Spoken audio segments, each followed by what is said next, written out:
Gantian gue mau cerita tentang pengalaman mati suri seseorang waktu pas dia kelas 2 SMA. Oke. Orang ini sebut aja namanya Agus.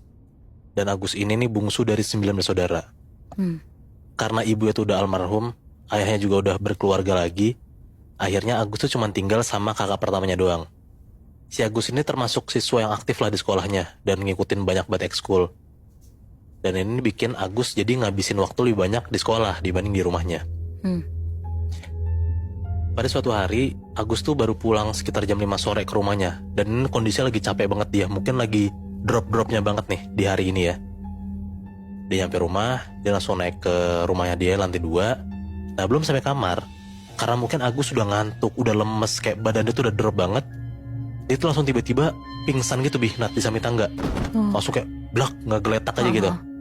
Gak gitu lama, dia tuh tiba-tiba dengar bunyi yang belum pernah dia dengar sebelumnya.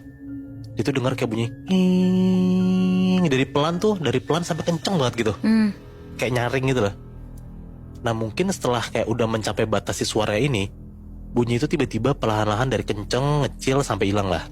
Pas suara itu hilang, Agus langsung tuh berdiri, bangun tuh dia. Dan pas dia bangun, dia tuh ngelihat kayak di depan dia tuh ada kayak sepasang sosok gitu ya, yang bentukannya kayak cahaya. Dan sosok itu tuh kayak nunggu Agus. Agus di situ bingung tuh.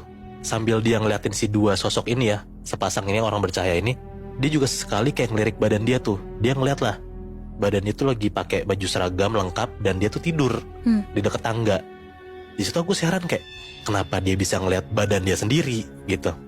Nah tiba-tiba Agus tuh langsung dituntun lah sama dua makhluk itu yang berbentuk cahaya itu, dan dia tuh ngerasa kayak badannya dia ditarik tuh sama sosok cahaya itu. Seingat Agus, kedua makhluk itu tuh bentukannya kayak warnanya putih, tinggi tuh setinggi badan Agus, cahayanya tuh hangat, dan itu hangat banget lah pokoknya waktu pas si Agus tuh dekat sama si dua sosok ini ya. Perlahan-lahan sambil melayang, Agus sama dua sosok makhluk itu tuh kayak ngejauhin tubuh Agus. Terus Agus tuh sekarang dia ngelihatnya tuh kayak ngelewatin sebuah terowongan panjang dan gelap banget terowongannya. Dia tuh cuma ngelihat ada kayak cahaya di ujung terowongan itu tuh. Agus mikir, oh mungkin cahaya itu tuh ujung atau akhir dari terowongan tersebut kali ya. Di situ tuh bukan gelap dan panjang terowongan yang bikin Agus takut. Tapi pas di dalam terowongan itu, Agus tuh ngelihat banyak banget makhluk-makhluk tuh yang berdiri di sepanjang terowongan itu tuh. Itu tuh Agus takut banget di situ. Pas dia lagi jalan di terowongan itu, ibaratnya kayak dia tuh di atas red carpet. Kanan kiri tuh banyak sosok ngeliatin dia. Jadi dia tuh kayak center of attention-nya gitu lah. Di sepanjang terowongan itu, si Agus tuh ngelihat banyak banget Nat makhluk halusnya.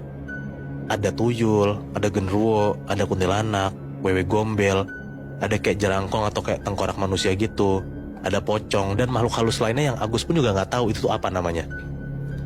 Yang jelas rata-rata makhluk-makhluk itu tuh matanya merah, kupingnya tuh kayak lancip gitu, kepalanya botak dan berkuku runcing, pokoknya serem banget lah bentukannya. Kecuali pocong, semua makhluk itu tuh kayak ngelamba-lambain tangan gitu ke arah Agus. Dan Agus tuh denger sosok-sosok itu tuh ngomong berulang kali kayak ayo kesini gitu. Agus tuh bersyukur banget Nat, karena kan dia takut banget ya lihat kanan kiri itu banyak makhluk halus kan. Nah untungnya dua sosok yang bentukannya kayak cahaya itu ngejaga Agus, karena selama Agus jalanin terowongan itu makhluk itu tuh kayak ngedampingin Agus itu loh kanan kiri gitu.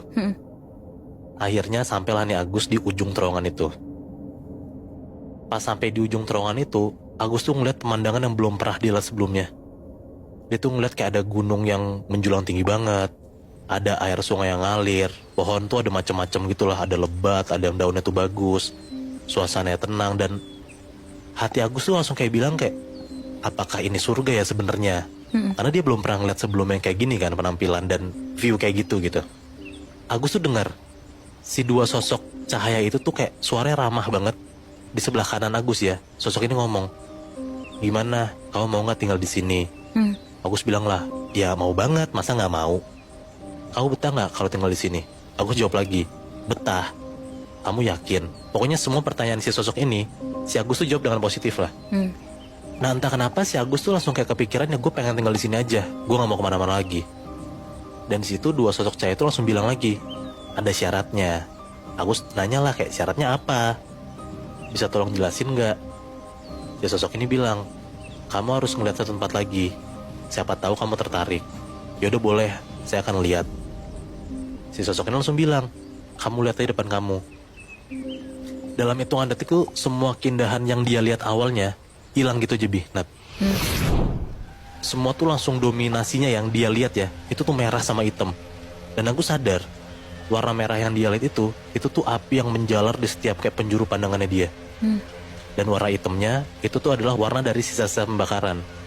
Ada yang pembakaran kayu, terus ada juga dia ngeliat orang yang dibakar terpanggang banget. Bahkan ada orang yang masih jerit-jerit tuh, udah kebakar masih ngejerit-jerit sampai udah gosong pun juga dia ngeliat. Duh, serem banget.